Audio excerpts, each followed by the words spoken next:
She now joins us from our Pretoria studio for a little bit more on this particular issue she's brought up. Minister, thank you so much for joining us and welcome to Morning Live. Good morning, Leanne, and good morning to all our viewers at home. Now, Minister, quite an interesting statement that you made, saying government's inability to effectively provide basic services could be due to the lack of proper communication and information. Elaborate a little bit more on this. What do you mean by that? Yes, Leanne. As you are aware, we have launched the Imbizo Focus Week in Northwest. The period starts from the 7th up to the 12th of April. So this Imbizo Focus Week is a heightened communication that empowers our people with information about government programs and services. The Imbizo Focus Week also affords ministers, deputy ministers, premiers, as well as mayors the opportunity of engaging with communities. So Imbizo then, it's a response to a call made by His Excellency President Jacob Zuma to the cabinet, where he expressed this strong view that publicly elected representatives need to get to every corner of the country, the rural areas, the townships, informal settlement, peri-urban areas and villages, the highways and byways of our country, to share and clarify, to amplify the delivery of information about the programs as announced by the President in the State of Nation address. So my statement when I said people lack information, you'll recall, Leanne, that we have got a lot of structures as government. You see you have got your ward councillor at ward level, you have got your ward committees, you have got your community development workers, and you also have your community development practitioners.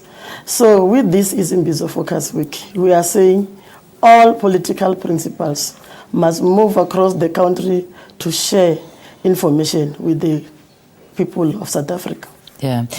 You know, after all these years of a lot of talking and a lot of workshops, if we kind of look at the implementation, however, as opposed to the communication, there seems to be a big gap there. How do you plan on implementing all of this as opposed to just communicating it to the people? Yes, I agree with you on that one, to say we have a detailed aftercare system, and any issue which may not be immediately attended or addressed as part of our visits, it will receive all the attention by the government official and overseen by ourselves as members of the National Executive. So we have a mechanism as government to make sure that whatever the communities raise, they are followed up that way. All right, let's have a look at the actual Imbizo held under the theme "Together We Move South Africa Forward." I beg your pardon. Ordinary South Africans obviously have gotten used to these phrases. How is it supposed to translate practically, though?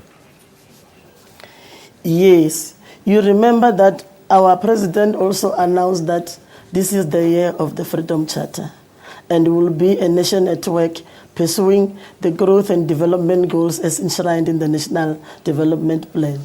So in so doing, we are rallying a call for promoting social partnerships and transforming the country into a better place for all to live in. So the beauty about this Imbizo as well is that it's not about us as a public representative calling people for a gathering. We allow also the community to give us feedback. They also have an opportunity also propose solution on how best government can deliver the services to them. All right. Minister, we're going to have to leave it there for this morning, but I thank you very, very much for talking to us, and good luck with the rest of the Imbizos. I know this one we particularly focusing in on was the one in Mahikeng in the Northwest Province, but this information to be communicated and disseminated among South Africans is what's at the key of all of this, and hopefully helping when it comes to basic services as well. That's the key driver of this, and Faith Muthambi, who is the Minister of Communications, is driving this particular initiative.